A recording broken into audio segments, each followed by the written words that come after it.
Be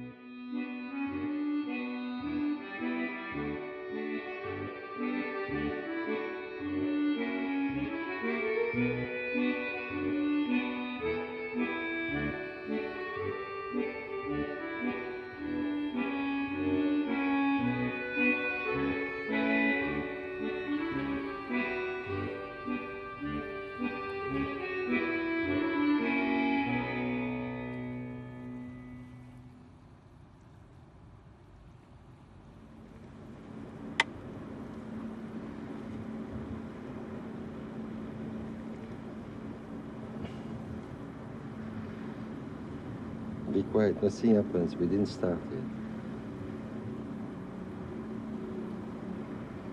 yet. I just want to make you nervous. You want to make me nervous? Thank you, Lillian. To lose your control. To lose your control. You did already. You know.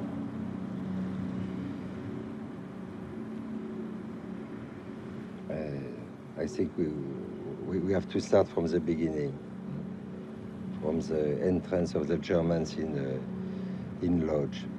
Yes. Okay, if you can describe what was the situation, what were your feelings at the time, and if you knew already what would be at stake, if the family had an idea. Well, we had an idea, but certainly not about how it will happen. We didn't have an idea how bad it will be. See, the war broke out September 1st, 1939. And we knew that it's coming, but it was a surprise anyway when the news came that the Germans invaded Poland. And we were getting ready, as a matter of fact, for their invasion that summer. See, I was in the junior high grade, and we did have military preparation, learning how to, at least it was for the girls, get ready for the... Pardon? May I ask how old were you at the time? 17. Just 17 in April, and then we knew already something is coming, and we were digging in the city anti-panzer ditches.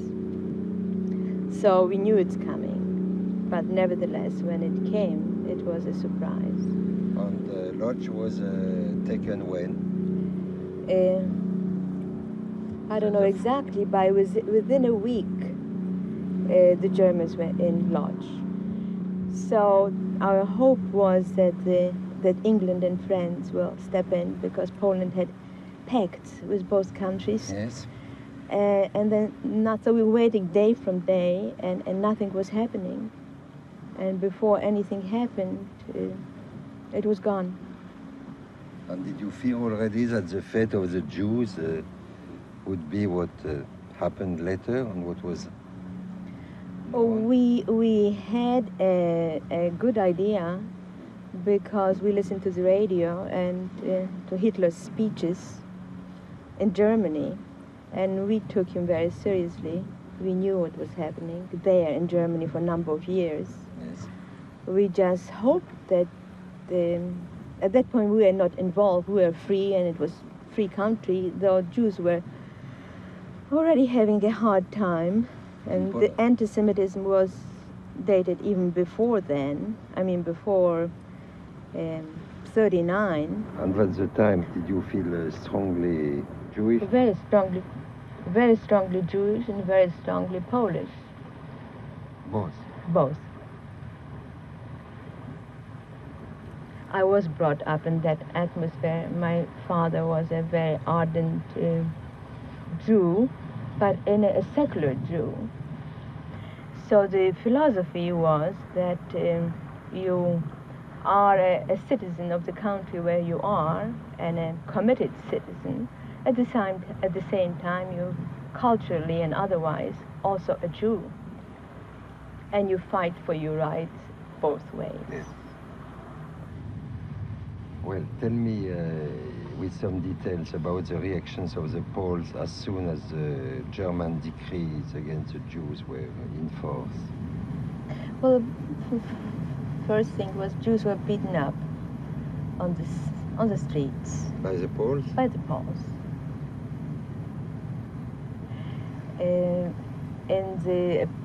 Where I lived in the apartment building, the manager or janitor that was a Pole sort of took over. They say, we are now the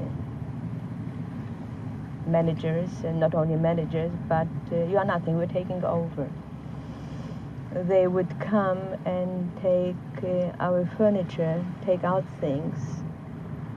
We just couldn't believe it, and I certainly was very spirited and to say, no, it won't happen, we won't let that happen. And myself and a neighbor, a middle-aged woman there, who was also spirited enough, we went to the German commander, because it was done still before the orders, and went there and talked to the commander and said, look, is that what ought to happen? That we will be pestered by the neighbors? And so it just points out our spirit then of not wanting to accept it and saying no.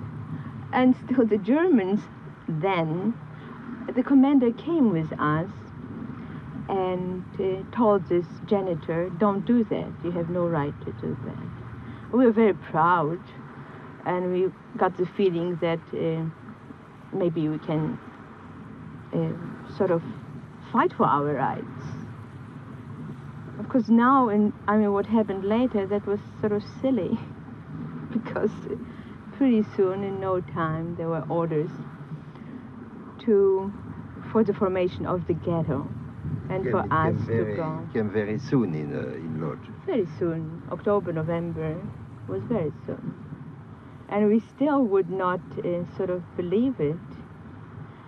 But then they organized very seriously the thing, and emptying a part of Lodz that was called Bawute. It was known, a district known very well, because it was the utmost poverty in one sense, and also crime, seat of crime. And we just couldn't believe that that would happen. There were, in our terms, you would call it the slums of the city. It was a slum. Yeah, it was the slum of the city.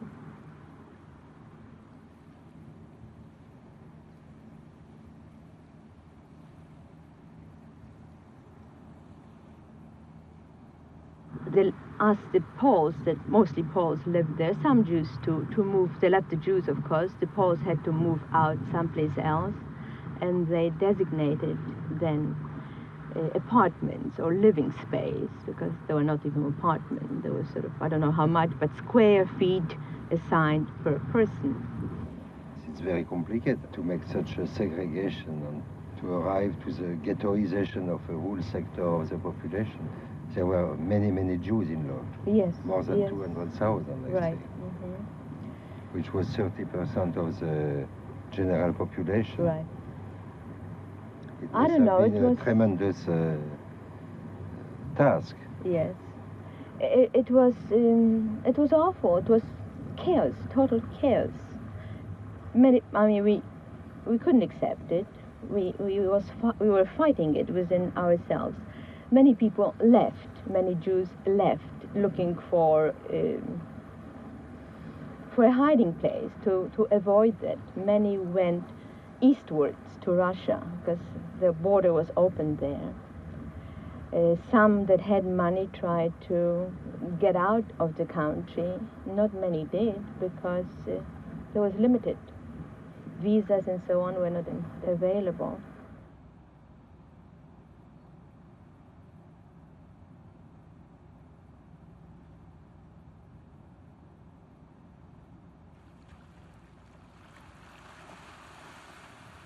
I had to end in Warsaw, and we were thinking of going to Warsaw because the Germans did incorporated Lodz and parts of Poland into the Reich. Lodz became Litzmannstadt. They were Germanizing it. Warsaw was an open city. So I went with a cousin of mine. As Jews, we couldn't go. We would be stopped at the train station. But both of us looked not very much Semitic. So what we did, we wore the star, but put a shawl around it. So we pretend not to be Jews. It was risky, but we did it. Yes. And only to find out as I came to my aunt and uncle. But there was no ghetto at the time. There was no Warsaw. ghetto at the time, but there was a good deal of panic and Yes. uncertainty, just the same. And things looked very bad there too. Yes. So I came back with the news, and anyway, things progressed quickly. We, at a certain date, don't remember where, from a large apartment, very large apartment, we were assigned, 4 of us in the family, a small room. And my grandparents, a small room too, in the same building, Żytnia, Yes. 6, in the ghetto. You felt like you're leaving yourself and you're going into a jail. The ghetto was encircled by barbed wire pretty soon. It was on both sides of a main artery, main street, that remained not part of the ghetto. So there were bridges, wooden bridges built across.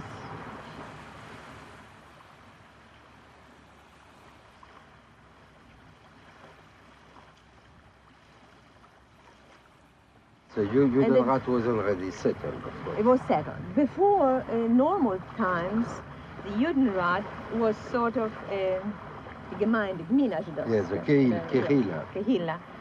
Was concerning themselves with the welfare, people that needed help, all kinds of religious Yes. maybe things, and social for people that needed help.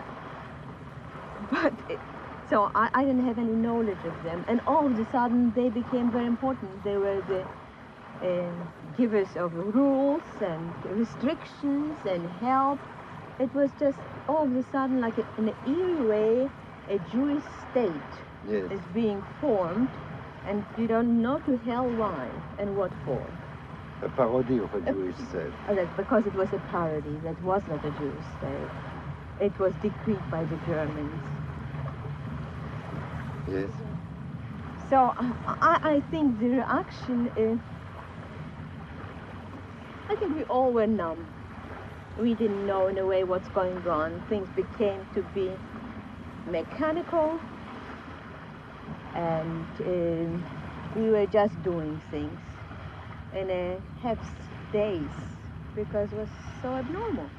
I said, why don't we go? Why don't we go, all of us? Mother says, here are my parents, my grandparents. How can I leave them? I said, leave! Don't you see what's going on? And she says, no. Besides, why should I run? That's my home. That's what she said. Yes. Why should I run? And my father too. So she said, if you want to go, go. And I couldn't. Because you didn't want to leave. I don't want to leave. I had the responsibility, felt that I cannot leave them to save my life, to escape Germans, which I could, to the east, but I couldn't do it. This means that everybody was trapped by the family. By the ties, By the yes. ties. You could not, I don't know if you call it trapped, but there was some basic loyalty. Yes. You were angry about it because you knew better things are no good. And you don't want to participate in it. It was too shameful to go in a ghetto, to be behind barbed wire when you're well and healthy and not to do anything about it. The thing was just go because there was no other way. And yet I could. How can I leave them in trouble Yes. and save my life? Can we say now what happened to you after? Well, went then to the we ghetto? went to the ghetto and we started to live there somehow. And in a while, it was amazing, really, looking back, how quickly the ghetto and how well it was organized. It was unbelievable. I didn't know Rumkowski before, and his name I didn't mean much in the beginning. But gradually, as I was in the ghetto, it became sort of a name very well known. He was the president of the ghetto, of the Judenrat, and took the job rather seriously. We were surprised. I was surprised.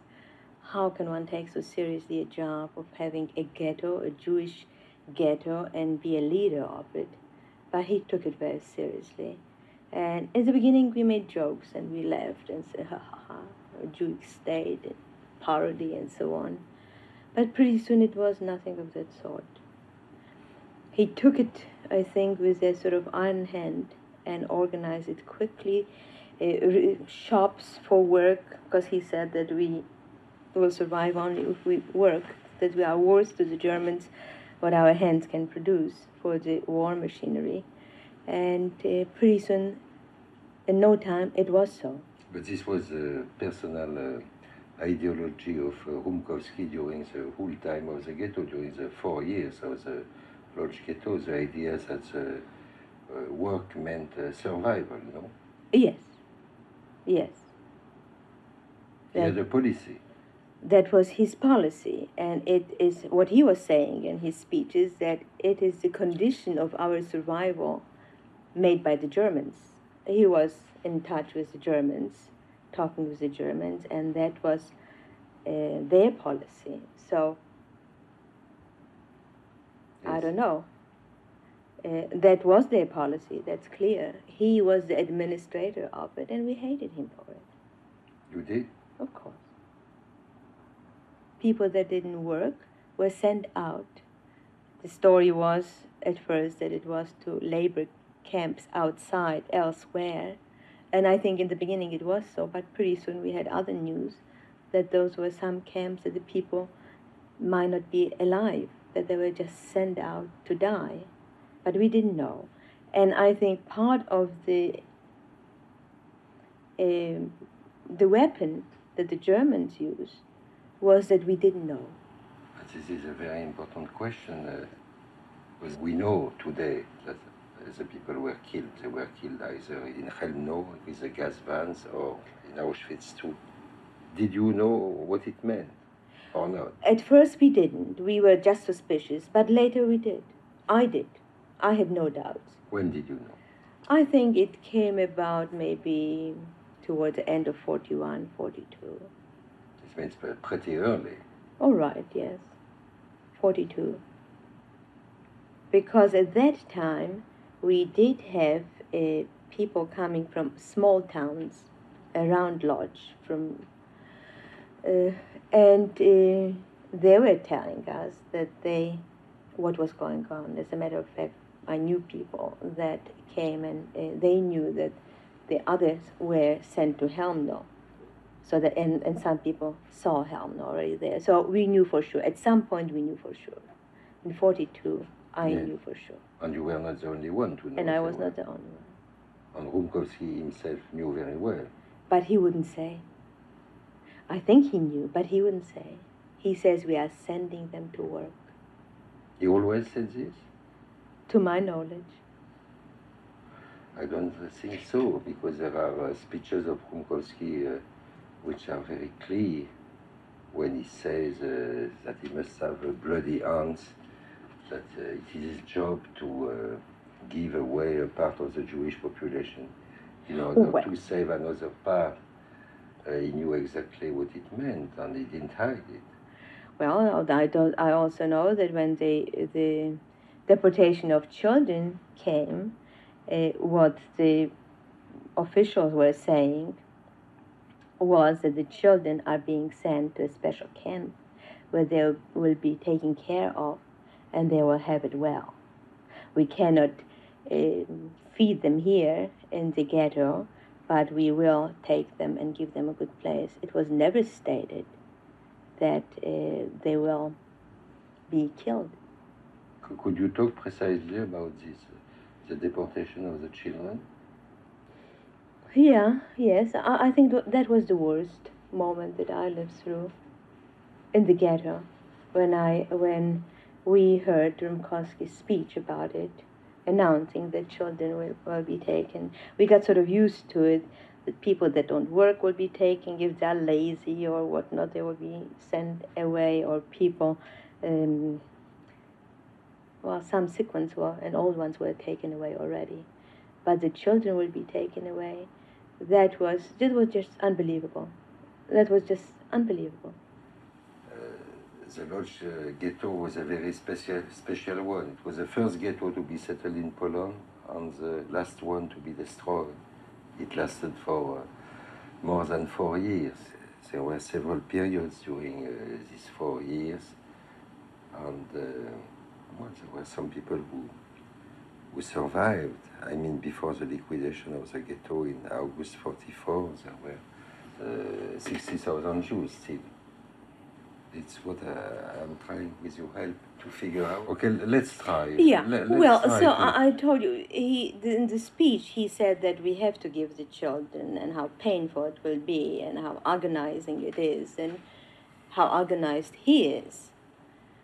But at the same time, the other underlying was that the children will not be killed. They are going to survive in better circumstances. First of all, let's not take the things for granted. Which category of children would be taken away? Under 9 years old. All children, babies, infants, newborns. There were newborns, there were children born in the ghetto too. And all of them have to go. This was asked by the Germans. So Rumkowski said. And it was in September 1942, I think. Okay.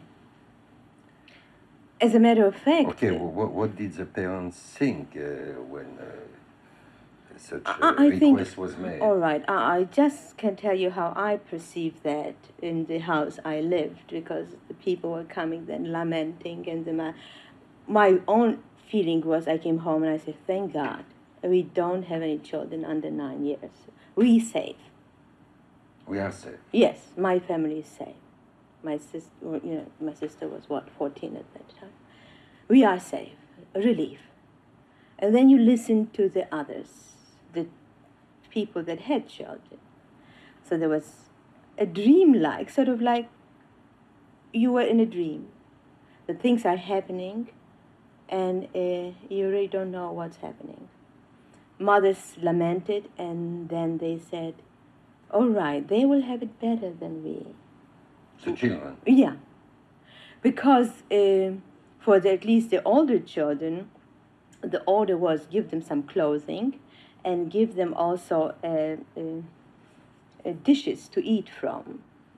You know, a spoon and a dish to eat, so that they can have something right away to be fed. And they were talking about special camps for children where they will be kept and they will have better circumstances, better food. There was a hunger in the ghetto at this time? Yes, yes. Ghetto was hunger, worsening all the time. People were dying from hunger. People were dying in the street from hunger, with swollen legs, swollen faces. Real hunger.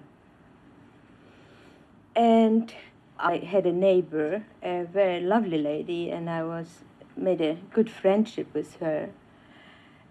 She came, I think, probably end of 41 or so, and from a little town where they liquidated the little town. Her husband was a member of a Judenrat. He was killed in her eyes. She and her little girl, that was 9, came to the ghetto. She was a very sensitive, bright, and open woman, and we were good friends. She told me everything was happened there. Then I had that was one source for me, that I had no doubts what's happening outside, but she knew. That they were killing. That they were killing, yes.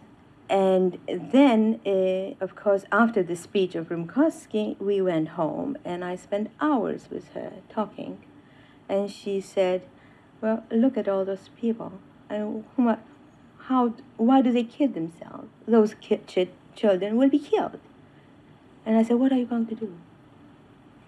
And she said, well, I have no qualms. I know what I'm going to do. I'm not going to give away my girl. And she was very calm about it, a calm resolve. And then the day came that our street was cleaned, and we had to go down in the backyard, and the Germans came. A van in front of the street, and few Gestapo, who knows who, SS. Excuse me, this was made, this action by the Germans or by the Jewish police? By the Germans. The Jewish police didn't participate? I don't recall.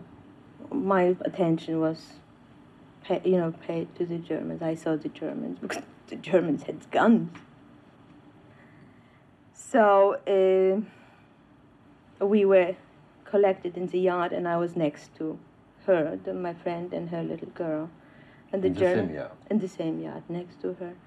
And then the Germans started to pull out the children. Well, first they started, all children, tra-la-la, come, step out. And many did already. The parents were as they were, and the children were stepping out. And that little girl also made a step forward. And she did? Yes.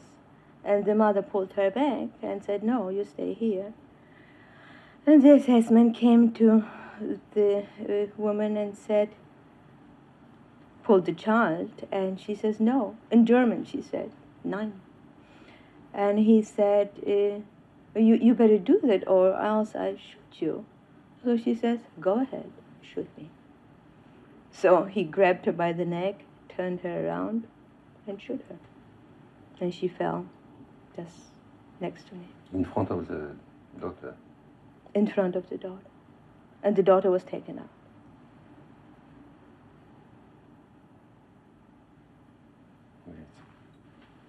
There must have been horrible scenes, no?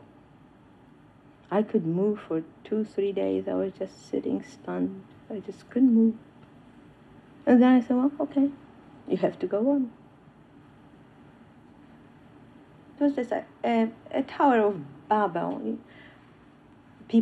Our people were, the lodge people were sent out, and others were transported in from the little towns surrounding lodge, from other farther away towns, and also from outside.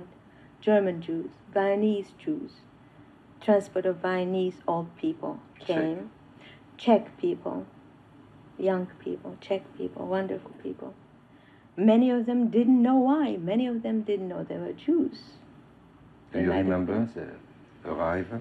Oh yes, because I worked in the bureau that was giving, I don't know how to say it, distributing the living space. Wohnungsabteilung, right. Thank you. So I had direct contact with each transport because they were coming. With the incoming transport? With the incoming transport. Not with the outgoing? No.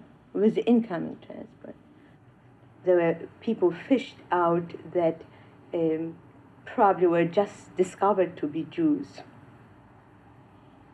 That somehow they were living in a normal circumstance, but they were just being discovered, the paper looked in, and so on and so forth.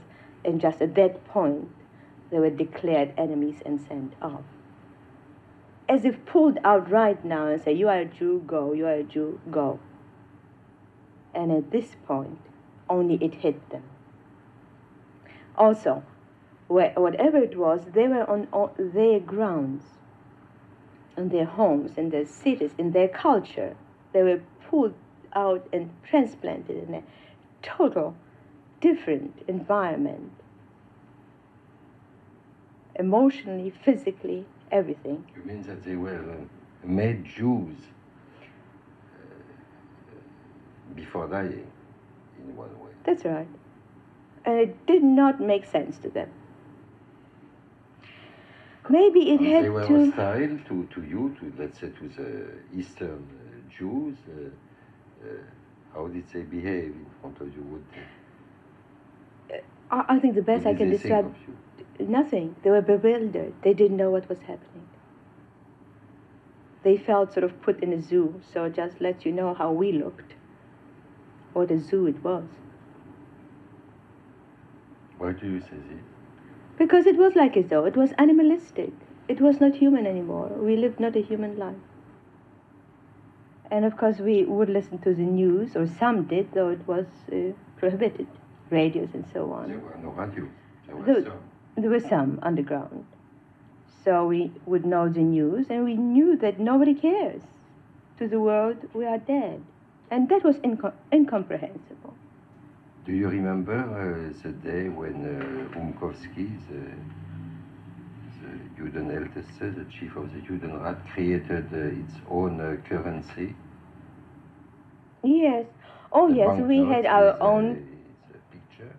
Yes, we had our own currency, we had a theater, we had a symphony, or something like that.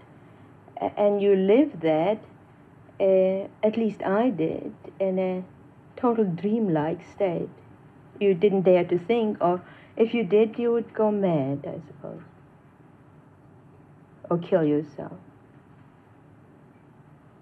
But how did you use the currency?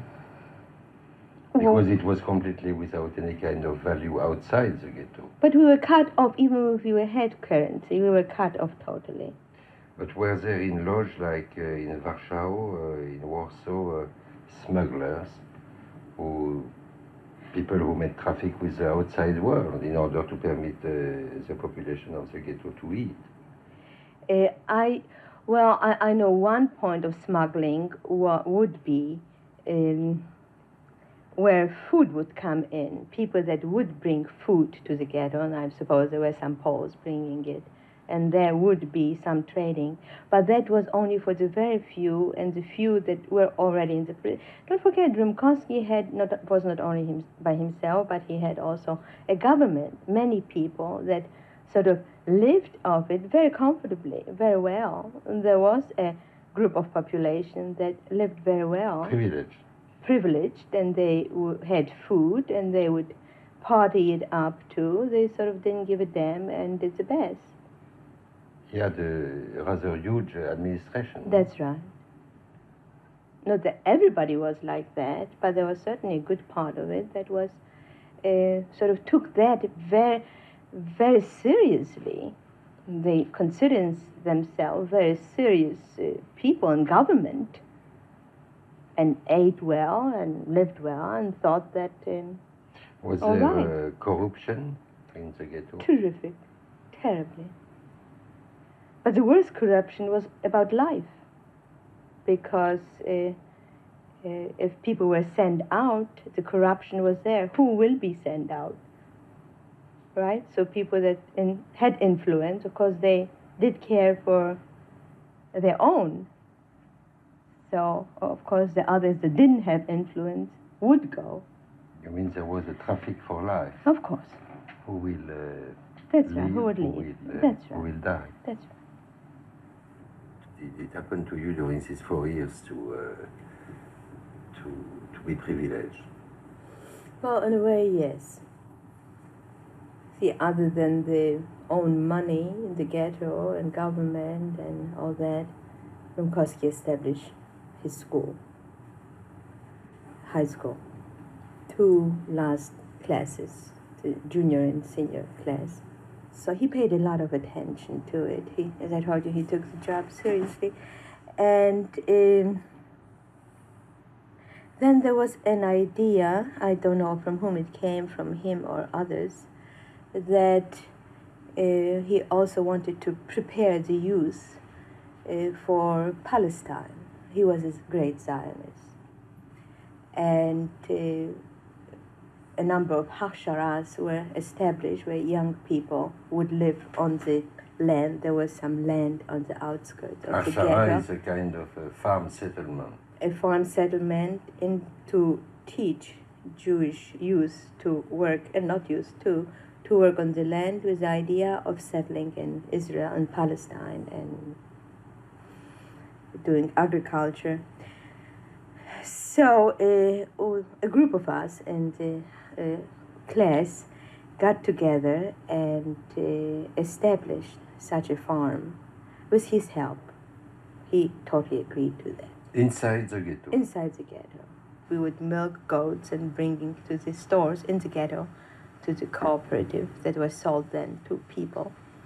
And went to school and also had a good time. It was a nice group. and it was good living. We You- did enough food, had Yes. enough food for ourselves, plenty. Really, it was almost a shame. But we were not allowed to bring it home. That was the ethical point. We could do that there because we were raising food, but we could not share it with our families. It was very painful because there was hunger back home. So one felt guilty about it. And in the same time, your parents were hungry. At the same time, of course. Mhm. At the same time, my parents were very much for it. Sort of they enjoyed, they went along with it, that it's a good experience for me and sort of being away from home and having fun and all that and going to school. But the pain was the conditions. Here they are struggling and I have it so good. That was difficult. However, after then we graduated from, we felt very privileged, that's the point. Rimkowski was sort of giving in to us, was treating us as children, his future. And it was a funny feeling because on one hand, we couldn't take seriously the whole ghetto experience. On the other hand, we were sort of enjoying it too. But Rimkowski had a taste, an inclination for the youth. He liked the youth. Absolutely. He said so. And I think he was a director of the orphanage before. Yes. And he really did care for children and like children. What did he say? How did he see the youth? I mean, in the framework of this ghetto life, what was the youth for him? He said that we are the future, and we will be the one he will educate. It was sort of a little grandiose idea under the circumstances, but nevertheless, how can you fight it? It makes sense. We are the future and the leaders, future leaders, and he will help us and educate us so then we can be in Palestine. How were you chosen to board this school? This group? Yes. That was voluntary. Not everybody wanted. That was a voluntary thing. Whoever wanted could join from the class. But there were not many takers. It was rough too. It was hard work. Yes. And away from the home. But a group of us did that. So Yes, it was a small island inside the ghetto. right. Mm-hmm. And he was very proud of us. He was graduating us then from high school and gave a wonderful speech how much we mean and that how much he will help us and do everything for us. How long did last this school? Well, about a year. About a year. And the school went on during the whole time of the ghetto? No. We graduated, I think another class graduated, and then school closed. It was 42 by then, and there was not much energy for schooling anymore. Things were falling apart. People were sent out. It became more and more life and death. There was no energy for school anymore. It became unimportant. Unimportant? Yes. And what happened after you graduated? After we graduated, he sort of gave us jobs. We became then employable and gave us jobs. I know a group of us, I and the group, got a job in a factory that was making uniforms for the Germans. And that was a horrible experience, because the way it was that we will be educated and do something important was we were put into the machinery to work for the Germans. You made uniforms for Yes. for the Wehrmacht? For the coats, raincoats with caoutchouc, we would use the famous caoutchouc. raincoat. The famous raincoats of the Germans. It was a horrible experience. Night shifts and day shifts, very hard work, and horrible supervision by the Jewish tailors that just had a day with, the girls that just came out of high school and had it so good. Here you are, now sweat. And who went in this factory? Everybody, girls, boys? No, that was for the girls, the job for the girls, a number of us. Yes, and the boys? Well, the boys had other jobs, What kind of jobs? all kinds of, similar to that. We don't want to say it. I wasn't there. I worked in that sweatshop. At least you could say it.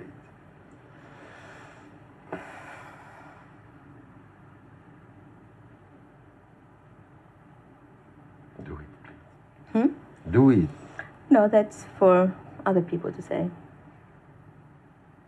May I say it? No, No? no. Okay.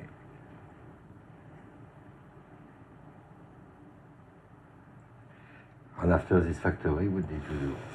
After that factory, what did I do? Oh, there was another noble job that Rumkowski had for some of us. He organized a women's police force. It's what he did with the boys, we can say this. After the graduation. And I was recruited to be a policewoman. Very funny. It was funny, really. The job was to keep the streets in order. Order was a very big problem. Ordnung, yes. Now, what was the disorder? The disorder was some black marketing on the streets. People would sell, peddlers would be there and sell cigarettes or candies. There was hunger. The candies were, I don't know what, but something sweet. The quality, was awful, but something sweet. And that was verboten. By who? By Rumkowski. Why? Well, don't ask me. It was black market.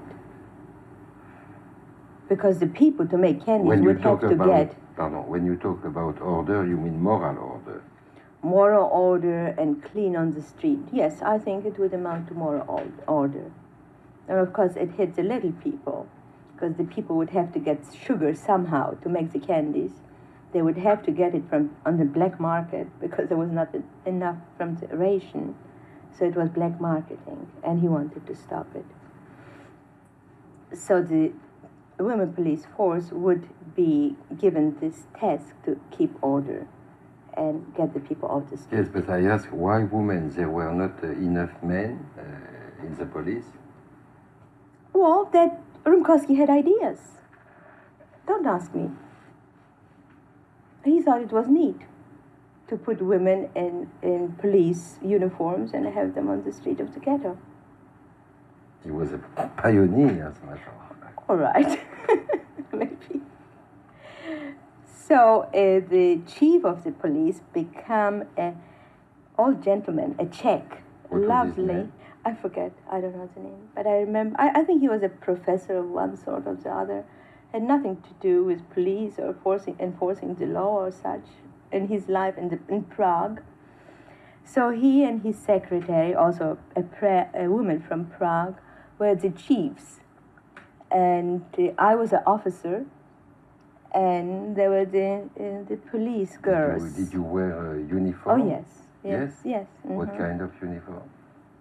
Oh,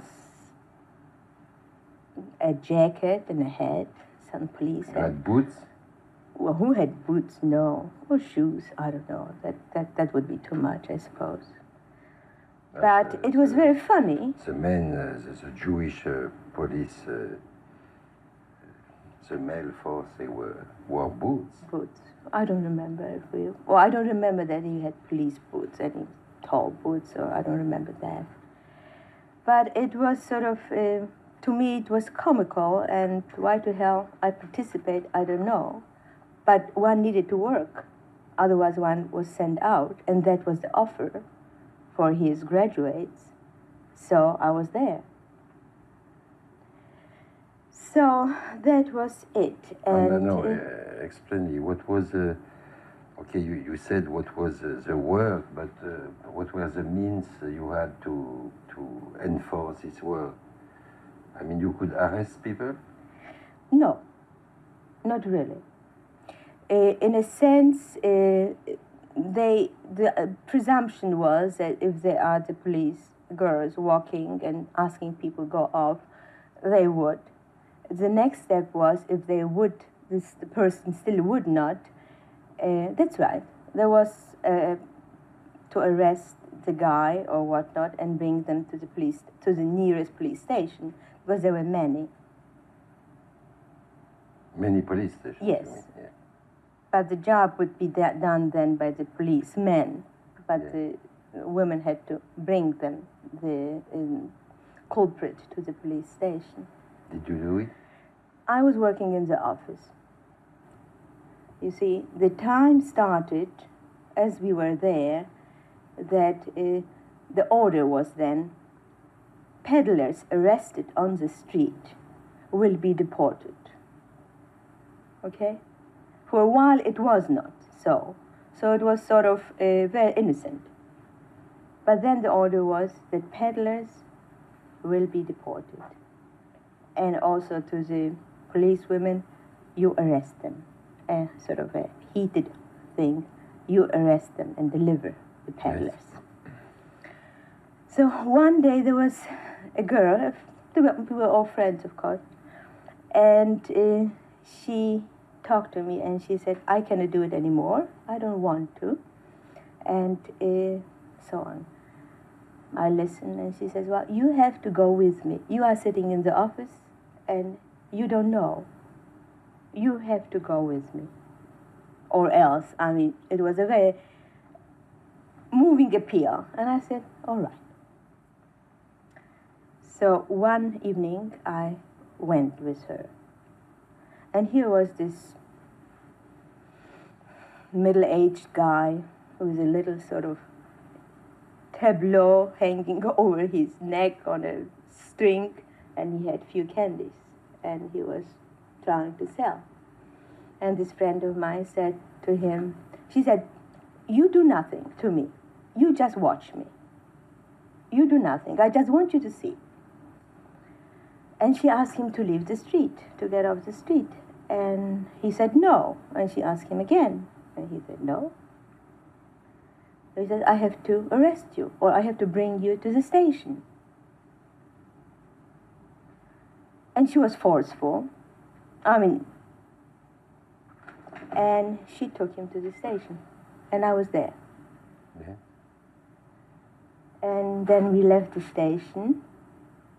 And she said, now what do you say? I couldn't say nothing. We walked the whole night on the street of the ghetto. She said, you know that he may be deported.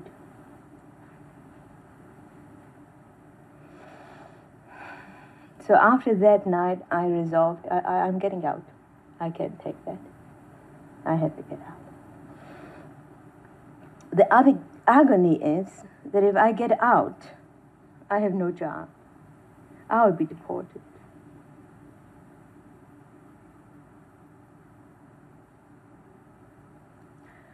So as it happened, I didn't need to agonize over that, because within a week or so the police was dissolved. But I don't know what I would have done. Stay on or not. Yes. And do you know something about the feelings of the men of the Jewish police or not? Did they feel guilty in one way or not? I don't know.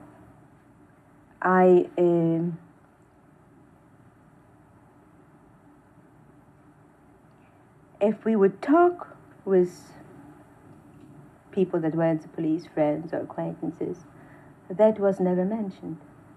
Feelings were not talked about.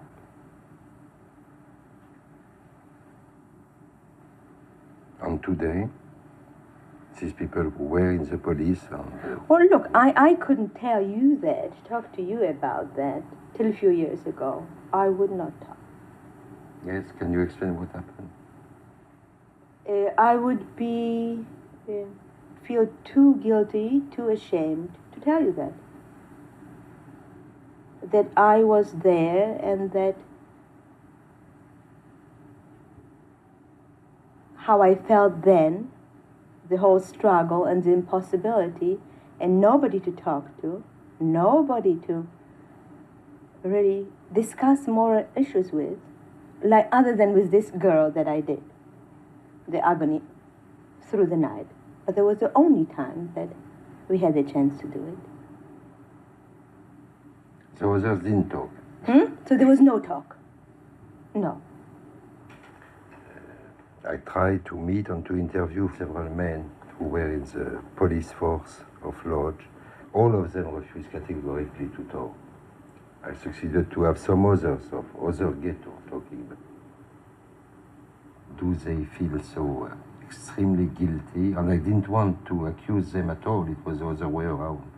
I wanted to help the people to understand why Jews had been enlisted in the police force, but I had no chance. And maybe you can help me to understand this.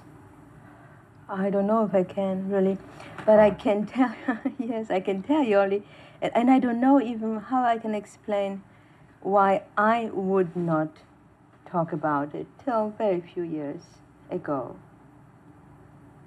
But I wouldn't. And if I am to search why, I think the guilt that I did wrong, that I didn't do enough, that I'm alive, my family is not, that I tried so hard to save them, to help them survive, and myself, and I didn't succeed. That I sort of felt I delivered them by going to Auschwitz with my family and surviving. I delivered them to the Germans, and I'm alive. And that was an untouchable issue. I just could not get over that. And the same, like working in the ghetto for the German machinery, war machinery, for all those years. Being in the police and having those feelings. I felt, or at least later, not then. Then I was clear I had no choice.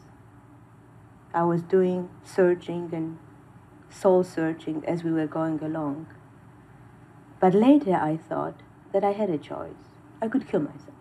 Why didn't I do that? Later you thought? Later I thought that.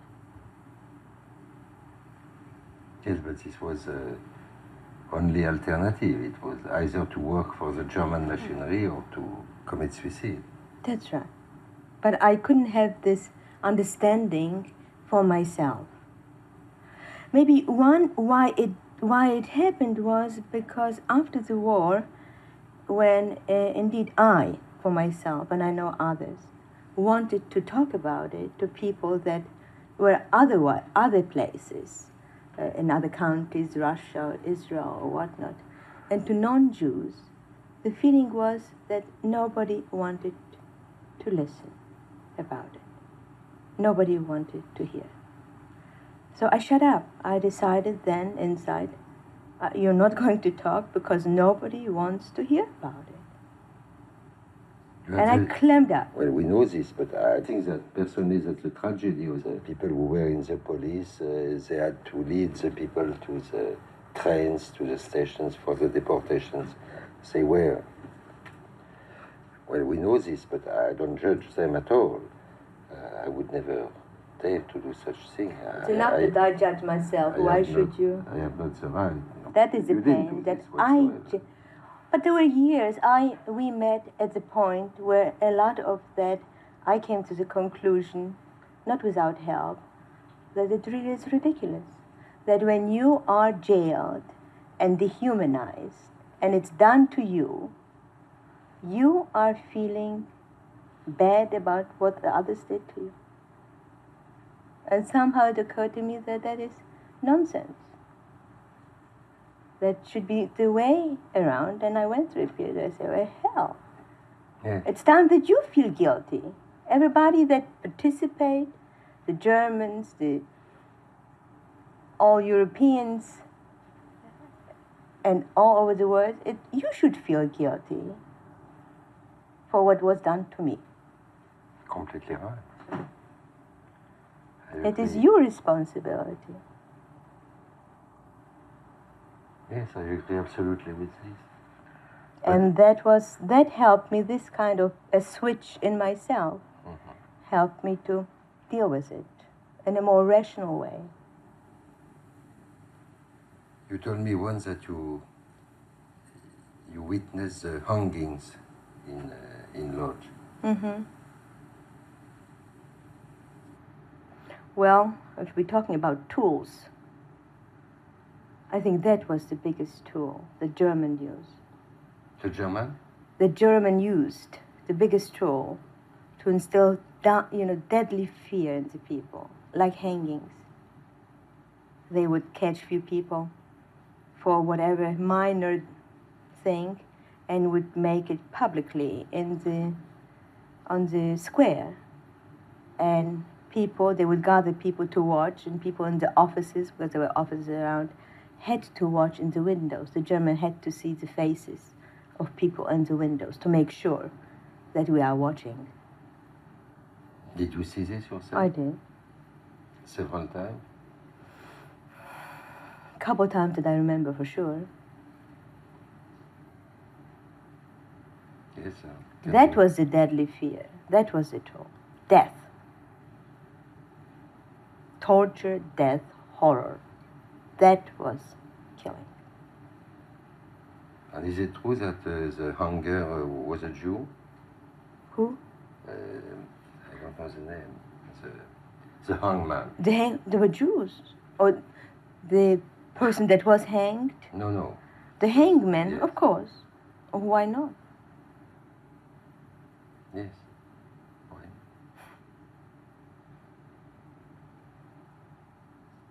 He was forced. Maybe he volunteered. Who knows? How about other hangmen? Not in the ghetto. Yes.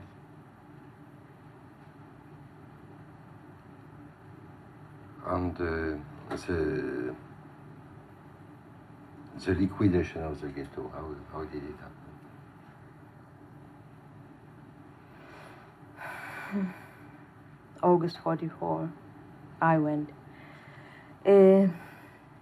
24th of August. Well, I don't know the date, but it was either July or August of 44. Finally, the order came that the ghetto is being liquidated. Everybody has to go. Then Rumkowski had a sort of, in a way, here the privileges came again. He made a privileged list of people to go to a special camp who believed at that point anything. But all of us that graduated from high school in the graduating class could go with that special transport. And it was agony because who was to believe Rumkowski? Or any from coming through Germans that there would be a special camp. So I didn't. And then I, of course, asked my parents what to do. And by that time, they were totally, they didn't know what to do. So they said, well, whatever you think, you make the decisions. And I thought, I won't go, I will hide, we will hide. So I said, okay, my decision, I'm not going voluntarily. We'll hide, they have to take me. I did find out later, much later, that the special transport did go to Theresienstadt. And that was a much better way to go than Auschwitz. So you can imagine then what I went through. It was my decision not to go there. And what would be if I decided differently. maybe somebody would survive. This means that you went to Auschwitz Mm-hmm. with your family. Yeah.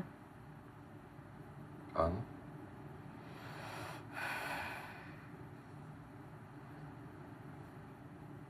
And we arrived in Auschwitz.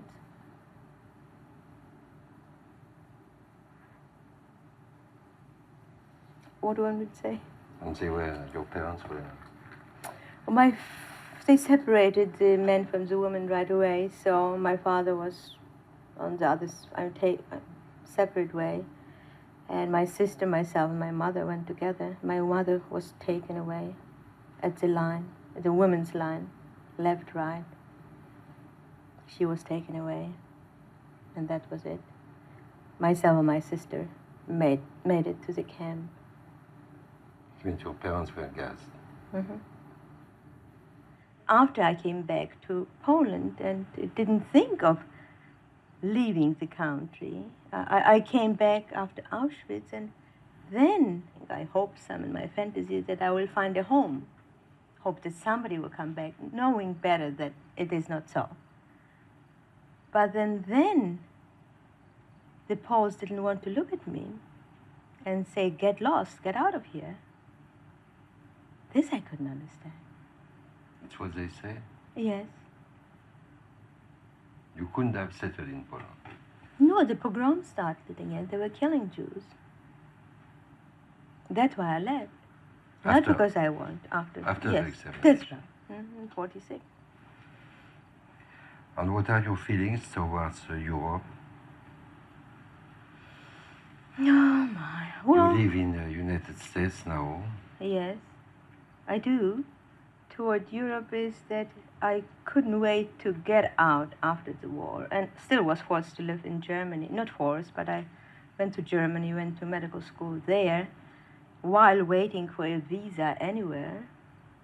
That was another pleasure, to sit there and have no place to go. I think it was very demoralizing for Jews and others too. I feel that I was banned from there, from Poland, first by the Germans and then by the Poles, together. Banned? Banned, yes. Not that I ran away, but that I was banned. And that's a pain. And That was my country. Poland was my country. I was raised with that feeling. It was a country for many, many ages.